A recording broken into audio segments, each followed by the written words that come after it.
Hi, it's Kira with another Fringe recap. Pardon the background TV noise, because this is just watching TV, so just ignore it. And hopefully I can redeem myself from my last Fringe recap, because it kind of sucked. So yeah, I'll try and make this one better. And this is Season 2, Episode 7 of Human Action. Really good episode. So it starts off with these cops following this car, and these two guys get out. They look really creepy and stuff, and they're like, "Oh, get down on the ground, on your knees!" And they're like pointing their guns, and then they're like, "You have no idea what you're dealing with." And then the guy with the ponytail like looks at one of the officers all like, with this weird look, and his eyes all twitchy and stuff, and then Officer Gibson, the officer who was staring at, like, walks backwards and, like, falls off the ledge of the parking structure, and just, like, yeah, and dies. And then the woman officer is all freaked out, and then she suddenly just, like, shoots the two other police officers, and then she shoots herself, because of the guy, like, looking at her all creepy and stuff. And so Fringe Division comes, and ballistics say, like, she fired all of the shots, like, at the two other police officers and herself, and they'll be able to confirm the two dudes later, but they know the kid in the car was Tyler Carson, 15, who is the son of this aerospace researcher at Massive Dynamic. So they go to Massive Dynamic. Walter also suggests that, like, they were under some sort of hypnosis. They go to Massive Dynamic, and Dr. Carson, the dude, is like, "Oh, Tyler didn't talk to me, but you know how teens are. I thought it was just because he was a teen." And Nina was like, "Oh, they have nothing to do with Massive Dynamic, these two guys. You know, like, they don't have anything to do with our clients or anything. We cross-reference them and stuff." So, yeah, and then it goes to the car where the two kidnappers are in, and Tyler's like, "I'm hungry."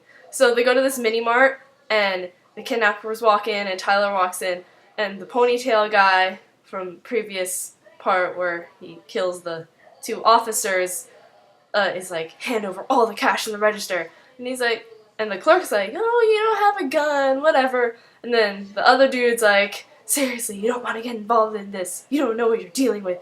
And then this big dude with tattoos comes in, and he's like, "Is there a problem here?" And then he looks at him all freaky with the eye thing, and then he pours like this big pot of hot coffee on himself and runs into this refrigerator door and breaks it and dies. And then the clerk pulls the gun on the ponytail dude. Sorry, I keep calling him the ponytail dude because I don't know his name or anything. And then the ponytail guy like wills him to like put down the gun, and then he takes this key and puts it into this electrical socket, and then he gets all shocked and then dies, which sucks, yeah. So then Fringe Division comes to the mini-mart, and they're looking at surveillance videos, and then they get a call from Broyles saying that these two people, the guys, the kidnappers, were like used car salesmen, and the boss like loves them and is completely out of character. So then they go to the lab, and Walter's like looking at the woman officer's head, and he opens it up and takes out the brain. Pretty gross, you know, fringy stuff. And he says that like hypnosis, like, actually it suggests something, but it doesn't actually make you do it. So it was actually mind control rather than hypnosis and like auditory signals or something. So he's like, "Oh, I know a way to stop this." And Broyles and Dr. Carson are at Massive Dynamic, and they're waiting for a call from like Tyler or the kidnappers.